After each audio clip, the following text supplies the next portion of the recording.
तो यार आज हम लोग टाइप्स ऑफ साउंड पढ़ेंगे। मतलब साउंड के जितने भी टाइप्स होते हैं सारे मैं यहाँ पे पढ़ेंगे। ठीक है। तो आज हम लोग साउंड टाइप्स पढ़ेंगे। अगला दिन साउंड का थोड़ा मोड़ा कंसेप्ट लिए थे। मतलब कैसे साउंड जाता है, किसके वजह से साउंड जा पाता है, ये सारे कंसेप्ट हम लोग क्लियर कर लिए थे हम लोगों के दिमाग में। तो आज हम लोग सोचे कि साउंड के जितने भी टाइप्स होते हैं वो तुम लोगों को बताएंगे। और सारे उसका जो यूजेस होता है, जितने भी साउंड के यूजेस होता है वो सारे बता देंगे। फिर हम लोग कल का जो टॉपिक लाएंगे उसमें हम लोग बताएंगे कि ग्राफिकली जो मैं तुम लोगों को रिप्रेजेंट करके दिखाऊंगा कैसे कैसे साउंड जाता है। मतलब एक वाइब्रेशन होता है ना, वाइब्रेशन कैसे कैसे होता है, कैसे कैसे वो डायग्रामेटिकली तुम लोगों को दिखाऊंगा। और वहाँ पे बहुत सारे पैरामीटर होता है, वो सारे का मैं बात करूँगा। तो आज चलते हैं टाइप्स ऑफ साउंड्स पे। देखो बेसिकली साउंड को डिवाइड किया गया यानी कि क्लासिफाई किया गया उसका फ्रीक्वेंसी के बेसिस पे। यहाँ पे मैं जितने भी साउंड का टाइप्स बोलूँगा वो सारे यानी कि साउंड का जितने भी टाइप्स तुम लोगों को दिखेगा इस टॉपिक के अंदर वो सारे फ्रीक्वेंसी के बेसिस पे क्लासिफाई किया गया। अब तुम बोलोगे यार फ्रीक्वेंसी क्या होता है। यार फ्रीक्वेंसी कुछ नहीं होता है, फ्रीक्वेंसी एक पैरामीटर होता है। This is a special characteristic of a sound. ठीक है, ये साउंड का एक कैरेक्टरिस्टिक होता है, बस कुछ नहीं, number of oscillation and vibration पर सेकेंड होता है। इसका डेफिनेशन यही होता है, फ्रीक्वेंसी का डेफिनेशन यही होता है कि number of oscillation and vibration पर सेकेंड। मतलब एक सेकेंड में कितना वाइब्रेशन, कितना ऑसिलेशन हो पाता है साउंड बनने के लिए। साउंड तो बनता है ना, और एक सेकेंड में जो जो साउंड होता है ना, एक सेकेंड में कितने बार वो साउंड का वाइब्रेट कर रहा है या फिर ऑसिलेट कर रहा है, तो उसी को हम लोग बोलते हैं फ्रीक्वेंसी। और यहाँ पे जितने भी साउंड तुमको दिखेगा सब फ्रीक्वेंसी के बेसिस पे डिवाइड है। दूसरे किसी के हिसाब से तुम अगर साउंड बोलोगे तो तुमको यहाँ पे नहीं दिखेगा। और हम लोग का क्लास 9 10 के बेसिस पे ये चीज़ ही मेन है, क्योंकि हम लोगों के बुक में भी फ्रीक्वेंसी के बेसिस में साउंड डिवाइड किया है। और सारी जगह हम लोग अब जो पढ़ेंगे वो सारे फ्रीक्वेंसी के बेसिस पे रहेगा। तो चलो बात करते हैं साउंड की क्लासिफिकेशन। देखो there are 3 types of sound. 3 तरह के साउंड होते हैं। We are able to sense having frequency 20 hertz to 20,000 hertz. यानी कि हम लोग जो सुन पाते हैं, पहले ही बता देता हूँ, वो जो फ्रीक्वेंसी से हम लोग डिवाइड किए 3 तरह का साउंड होता है। और जो इसमें से जो साउंड हम लोग सुन पाते हैं वो 20 हर्ट्ज से 20,000 हर्ट्ज होता है। अब तुम बोलोगे यार हर्ट्ज क्या है, एजेड क्या है। एजेड कुछ भी नहीं होता है, ये यूनिट ऑफ फ्रीक्वेंसी होता है, ऐसा यूनिट ऑफ फ्रीक्वेंसी। अगर सीजीएस यूनिट ऑफ फ्रीक्वेंसी बोलोगे तो वो अलग होता है, वो है साइकिल पर सेकेंड यानी सीपीसी। मैं यहाँ पे नहीं लिखे हूँ। इसके बाद वाला जो लेक्चर रहेगा ना उसमें मैं फ्रीक्वेंसी पूरा कंप्लीट क्लियर तुम लोगों को समझाऊंगा। साथ ही साथ और भी सारे पैरामीटर जो है साउंड का वो सारे भी मैं तुम लोगों को बता दूंगा। यहाँ पे बस सुन लो फ्रीक्वेंसी के बेसिस पे जो जो साउंड को हम लोग क्लासीफाई किए, जो हम लोग सुन पाते हैं वो साउंड का जो रेंज रहता है 20 हर्ट्ज से 20,000 हर्ट्ज। ठीक है, एक एक्स्ट्रा नॉलेज की तरह ही बनेगा तुम लोगों के लिए, क्योंकि फ्रीक्वेंसी अभी तुम लोग नहीं पढ़े हो। जब फ्रीक्वेंसी पढ़ लोगे ये टॉपिक याद आ जाएगा और मेरे को अलग से नहीं पढ़ाना पड़ेगा। मतलब एक एक्स्ट्रा टॉपिक की तरह ही बोल सकते हो, साथ ही साथ तुम्हारा चैप्टर में भी है। तो चलो जो भी है, 20 हर्ट्ज है, 20,000 हर्ट्ज है, ये रेंज में जितने भी साउंड होगा यानी कि 21,000 हर्ट्ज, 21 हर्ट्ज ये हम लोग सुन पाएंगे 21 हर्ट्ज। लेकिन 21,000 हर्ट्ज जब हो जाएगा वो हम लोग नहीं सुन पाएंगे। तो इसी रेंज को बोलते हैं audible range. This range is known as audible range, क्योंकि हम लोग सुन पाते हैं इसीलिए, और इसे ऑडिबल साउंड कहते हैं। ये जो साउंड है पहला हम लोग सुन पाते, जो तुम मेरे बात सुन पा रहे हो वे 20 हर्ट्ज से 20,000 हर्ट्ज। इसका जो फ्रीक्वेंसी है ना ये 20 हर्ट्ज से 20,000 हर्ट्ज, और ये हम लोग सुन पाते, इसको बोलते हैं ऑडिबल साउंड। दूसरा आ जाते यह है कि इंफ्रासोनिक साउंड। मतलब जिन सारे साउंड का फ्रीक्वेंसी 20 हर्ट्ज से कम है, 20 हर्ट्ज से जिन सारे साउंड का फ्रीक्वेंसी 20 हर्ट्ज से कम है उन सारे को इंफ्रासोनिक साउंड कहते हैं। The sounds having frequency less than 20 hertz, below 20 hertz, 20 hertz से कम है तो उसको हम लोग इंफ्रासोनिक बोलेंगे। अब तुम बोलोगे यार ये 20 हर्ट्ज से कम है तो हम लोग का सुनने का बात है। नहीं यार, ऐसा नहीं होता है। इंफ्रासोनिक बोलो चाहे अल्ट्रासोनिक बोलो, सभी हम लोग नहीं सुन पाते। हम लोग बस सुन पाते 20 हर्ट्ज से 20,000 हर्ट्ज, यानी कि ज़्यादा कम भी हो जाएगा हम लोग नहीं सुन पाएंगे, और ज़्यादा भी हो जाएगा तो हम लोग नहीं ऑलरेडी नहीं सुन पाएंगे। चलो, अब अल्ट्रासोनिक जो होता है, the sound having frequency greater than 20,000 hertz.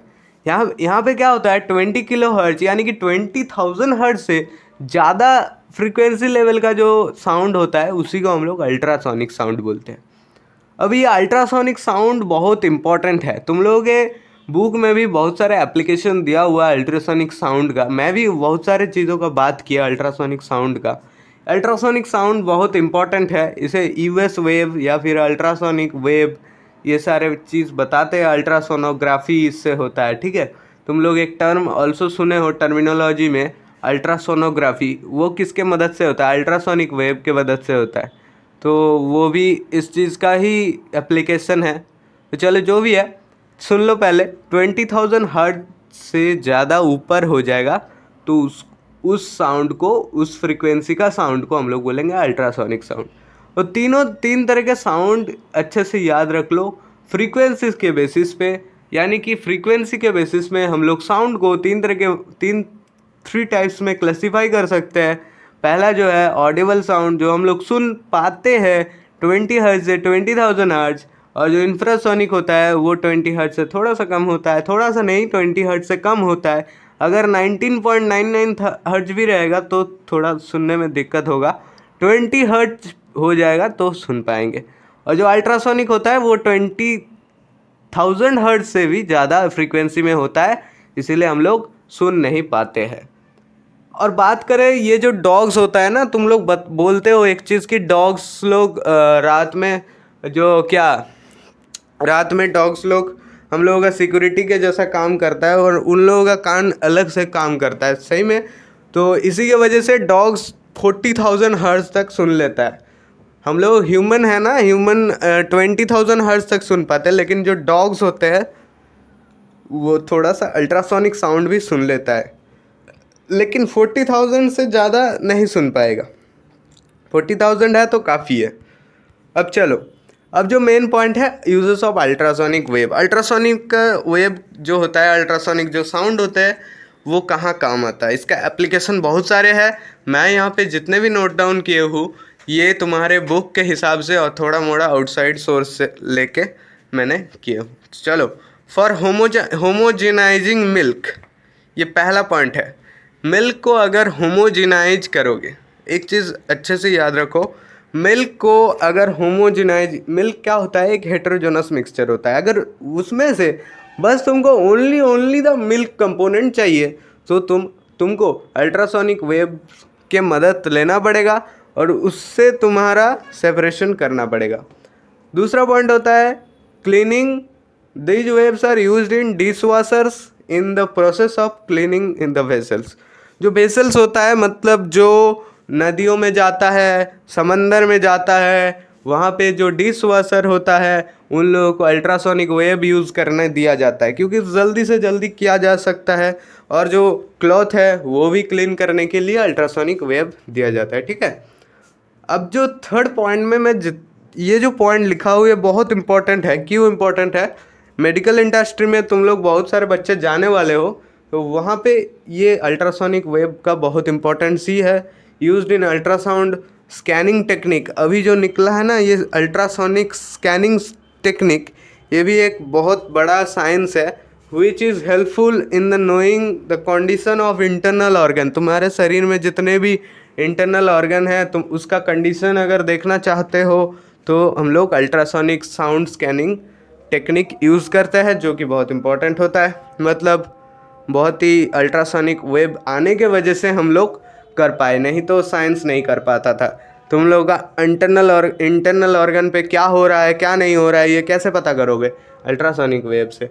अब चलो, जो फोर्थ पॉइंट है, bats can move easily in dark with the help of ultrasound wave, ठीक है। अब जो डॉल्फिन है उन लोगों ना कम्युनिकेट कर लेता है अपने पानी के अंदर, उन लोगों का एक अलग पावर रहता है, उन लोग अल्ट्रासाउंड प्रोड्यूस कर देता है। ये बैट भी अल्ट्रासाउंड प्रोड्यूस करता है, ये डॉल्फिन भी अल्ट्रासाउंड प्रोड्यूस करता है पानी के अंदर, जैसे उन लोग कम्युनिकेट कर पाता है। देखो एक डॉल्फिन इधर है, हम लोग तो अभी हम लोगों के पास मोबाइल है, फ़ोन है, व्हाट्सएप है, टेलीग्राम है, सारी चीज़ है, वो उससे हम लोग कम्युनिकेट करते हैं, लेकिन इन लोगों का एक अलग ही साउंड वेव से कम्युनिकेट करते हैं। समझ सकते हो तुम लोग, पावर इन लोगों को भगवान इसीलिए पावर इन लोगों को दिया है, ठीक है। Dolphin communicates each other with ultrasound. अब जो लास्ट पॉइंट है यह है डॉग्स। मतलब डॉग्स को ना कुछ डॉग्स को स्पेशलाइजिंग कर किया जाता है। मतलब ये जो 40,000 हर्ट्ज है ना, उससे ज़्यादा उन लोगों को सुनाई कैसे देगा, इसके ऊपर उन लोगों को ट्रेन किया जाता है। उन लोगों को अगर ज़्यादा तुम ट्रेन करोगे तो उन लोग सुन लेगा। 40,000 हर्ट्ज से भी थोड़ा मोड़ा ज़्यादा 45-50,000 हर्ट्ज तक इन लोग सुन लेगा। उन लोगों को सुनाया जाता है, एक गैल्टन हुइसल नाम का एक हुइसल होता है जो पुलिस, सिक्योरिटी, सीआईडी इन सब के पास रहता है, उन लोगों को सुनाया जाता है। उन सारे डॉग्स को ट्रेन किया जाता है क्योंकि चोरों को पकड़ने के लिए, ठीक है। तो ये था कुछ अल्ट्रासोनिक साउंड का एप्लीकेशंस एंड जो तीनों साउंड्स, टाइप्स ऑफ साउंड्स और किसके हिसाब से हम लोग करते हैं क्लासिफिकेशन, वो है frequency that is equals to number of oscillation and vibration पर सेकेंड। ऑसिलेशन और वाइब्रेशन बहुत एक ही होता है, मैंने ऑसिलेशन को ऑसी लिखा हो, वाइब्रेशन को वाइब लिखा हो, इसका मतलब दूसरा कुछ मीनिंग नहीं लेना, ठीक है। जो फ्रीक्वेंसी होता है वो फ्रीक्वेंसी ही होता है और वो होता है नंबर ऑफ ऑसिलेशन और वाइब्रेशन पर सेकेंड, ठीक है। तो ये था कुछ आज का, चलते हैं, मिलते हैं फिर अगले नेक्स्ट टॉपिक में।